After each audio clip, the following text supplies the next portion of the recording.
Bonjour à tous. Aujourd'hui, nous nous retrouvons pour un nouveau format de tutoriel qui se nomme Tuto les bases. J'ai eu plusieurs demandes pour évoquer ce qu'il faut faire pour débuter. Il va y avoir aussi un autre format de tutoriel qui va arriver prochainement qui se nommera point par point. Celui-ci présentera un point particulier au tricot, qu'il soit simple ou complexe. Il sera accompagné d'une fiche descriptive que vous pourrez retrouver gratuitement sur mon site. Pour aujourd'hui, nous verrons le matériel nécessaire pour débuter. On se retrouve juste après ça. Petite tête, petite tête, petite tête, petite tête. La première chose que l'on se pose quand on débute, c'est quel matériel utiliser. Car on trouve souvent un patron qui nous plaît, de la laine peut-être, mais on ne sait pas quel matériel utiliser. Je vais vous présenter différents matériels et à quoi cela sert. Vous pourrez retrouver dans la description les liens vers ces produits qui vous permettra de les acheter si c'est ces produits-là que vous désirez. Le premier point que l'on va parler, ce sont les aiguilles. Il existe des aiguilles de type droite ou de type circulaire. Les aiguilles droites permettent de faire du tricot à plat, à part les aiguilles double pointe qui permettent de faire du tricot en rond. Les aiguilles circulaires permettent de faire du tricot en rond, c'est leur fonctionnalité première, mais nous pouvons faire aussi du tricot à plat, puisque ce n'est ni plus ni moins qu'une aiguille droite, voire une aiguille double pointe, avec un câble au milieu. Personnellement, je vous recommande plutôt d'acheter des aiguilles circulaires qui apportent beaucoup de praticité.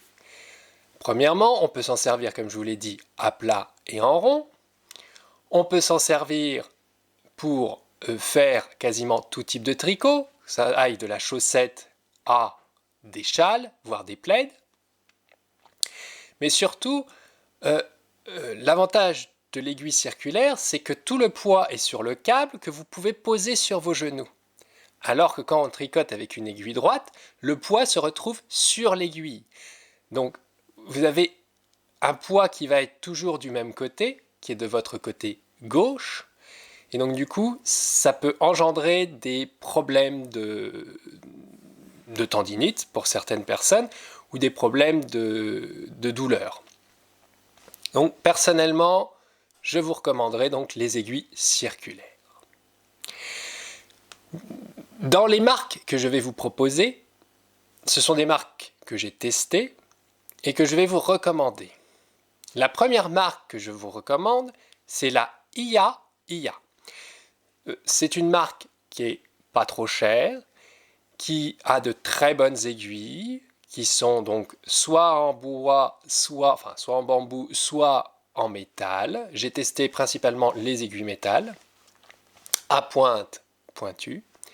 L'avantage de ces aiguilles, c'est qu'elles sont donc circulaires, elles sont interchangeables, on peut changer la longueur du câble, ce qui permet en fait, avec une même aiguille, de pouvoir tricoter des chaussettes, voire des châles, juste en changeant le câble. L'avantage de ces aiguilles aussi, donc elles sont de bonne facture, et c'est qu'elles ont un câble qui ne reste pas coincé, il tourne sur lui-même. Ce qui permet en fait quand on tricote, puisque quand on tricote, le câble a tendance à s'entortiller, de rester droite. Donc je vous montre par exemple, ça c'est un kit qui existe de chez eux. Donc vous avez une pochette en tissu de bonne facture. Vous avez une poche ici pour mettre différents éléments. Vous avez ici les aiguilles circulaires, donc qui vont de 2,75 jusqu'à, je ne me rappelle plus, je vais vous le dire, jusqu'à 8. Donc déjà avec un kit comme ça, vous avez de quoi faire. Hein. On peut déjà faire beaucoup de choses. C'est un kit qui coûte 70 €, donc c'est un petit investissement, mais ce sont des aiguilles de très bonne facture. Et derrière, vous avez une autre pochette avec le système de fixation si vous voulez vraiment verrouiller. Jusque-là, je ne m'en suis jamais servi. Les câbles, pour moi, se verrouillent très facilement juste en en tournant.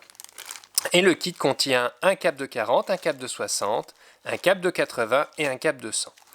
Ce qui permet déjà de faire différents éléments.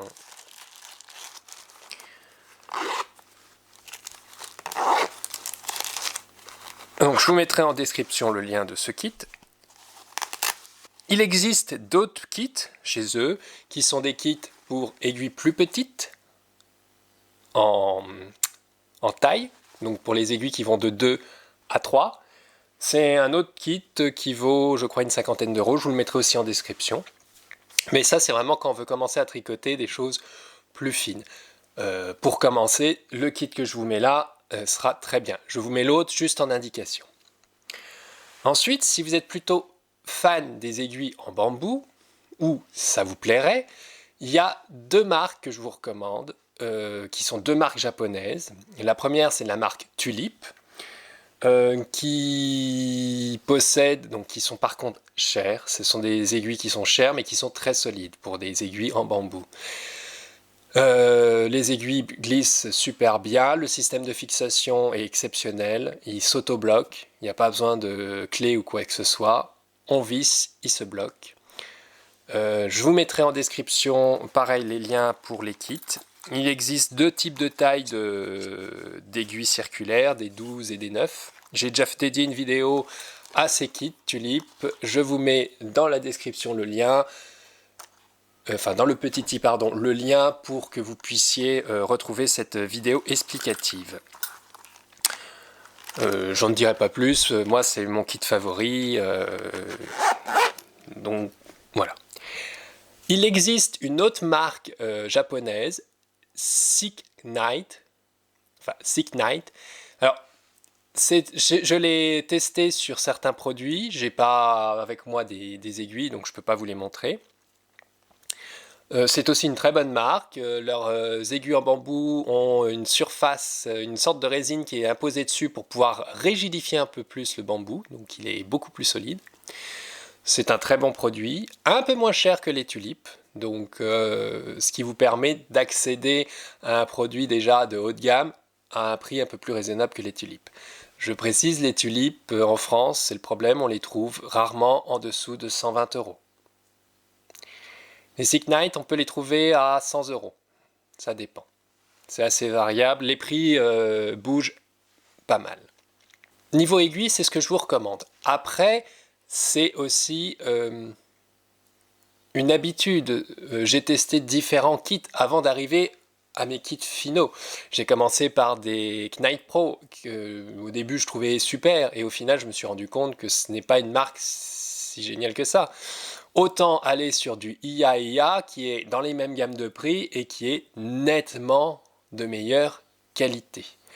Knight Pro en fait est beaucoup plus commercial, il y a des jolies couleurs, les kits paraissent magnifiques mais au final ne sont pas de si bonne facture que ça.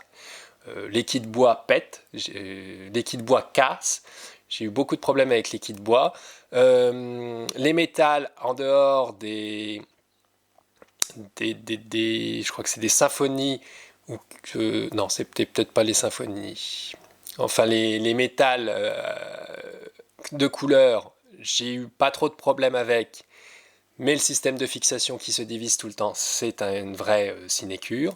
Et les dernières Smart 6 qu'ils ont sorties, que je trouvais au départ, ça me paraissait super, leur concept, avec le marquage et tout ça, au final c'est une catastrophe, des problèmes sur les pas de vis, usure prématurée des couleurs, même rayures sur le métal, alors que je n'avais jamais vu ça nulle part. Donc non, franchement les Knight Pro, beaucoup de gens se précipitent sur ça parce que c'est ce qu'on trouve facilement. Beaucoup de gens les conseillent parce qu'ils ne connaissent pas forcément d'autres marques ou n'ont pas osé essayer d'autres marques car c'est quand même un sacré investissement. Donc voilà, c'est pour ça que moi je vous recommande, si vous aviez à choisir entre Knight Pro et IA, prenez IA. Alors maintenant qu'on a solutionné plus ou moins le cas des aiguilles, je ne parle pas des aiguilles droites, puisque pour moi c'est pas du tout un type d'aiguille qui me convient. Donc je ne vais pas vous en présenter. Je sais que les IA peuvent aussi devenir des aiguilles droites avec une extension spécifique. Donc vraiment, si vous vouliez avoir un kit qui fasse les deux, prenez peut-être ce genre de kit.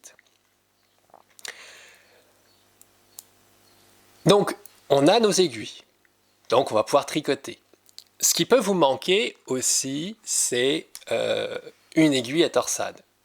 Vous n'allez peut-être pas faire des torsades tout de suite, mais c'est un des outils. Donc voilà, voilà un exemple de une, où j'ai aussi ces kits en bois, de ces Sick Night. Donc voilà, c'est un produit que vous aurez besoin. Quand on débute, on ne va pas s'amuser à tricoter sans aiguille à torsade quand on fait des torsades.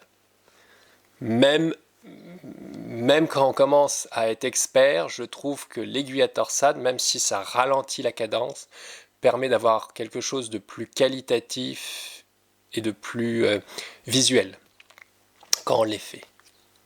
Parce qu'on peut faire des torsades sans aiguille à torsade. Autre point important que moi je vous conseille, c'est d'avoir des marqueurs. Alors pourquoi avoir des marqueurs? Un marqueur va vous permettre d'avoir un repère dans les tricots, souvent dans les tricots anglais, ou même les tricots que moi je fais, que je réalise, que vous pouvez trouver en français. Le marqueur va permettre de cibler un endroit. En fait, on va tricoter plus machinalement jusqu'à ce marqueur. C'est un repère. En France, il y a beaucoup de personnes qui ne tricotent pas avec des marqueurs, et je trouve ça dommage parce que compter sans arrêt ses mailles, c'est pas ce qui est le plus passionnant. C'est fatigant, et il y a des moments où on peut très bien tricoter, on peut avoir un motif qui est à un seul endroit et tout le reste on sait comment on le tricote. Donc on va jusqu'au marqueur en tricotant du jersey ou du jersey en verre ou un point quelconque qui est très répétitif, et à un endroit précis on a un motif particulier à faire, là où il faut être concentré. Voilà moi pourquoi je me sers des marqueurs. Donc je vous mettrai en lien les marqueurs que je vends, hein. Mais ça, vous achetez ce que vous voulez en marqueur. Ensuite, un petit ciseau de couturier, bien sûr, ou un ciseau qui coupe bien pour pouvoir couper les fils, avec des bouts pointus. Si vous avez déjà des ciseaux chez vous pour couper et qui sont de bonne facture et qui coupent bien, c'est largement suffisant. Alors l'idéal c'est qu'il soit assez plat en épaisseur, puisqu'en fait on peut couper au plus ras. Des aiguilles à tapisserie. Alors une aiguille à tapisserie, là je vous en montre en bambou, hein, mais ça existe en métal. C'est une aiguille en fait où le bout n'est pas pointu, c'est un bout qui a été émoussé. Ça sert quand on va rentrer les fils ou quand on va coudre. Vous avez peut-être ça dans des éléments de couture. Là je les ai en bambou, mais vous pouvez en avoir tout à fait, il y en a différentes tailles. En métal, il n'y a pas d'importance. Pas besoin là non plus d'avoir un truc haut de gamme, hein. Une aiguille à tapisserie premier prix suffit largement. Autre élément que vous pouvez avoir besoin, ça serait un mètre ruban.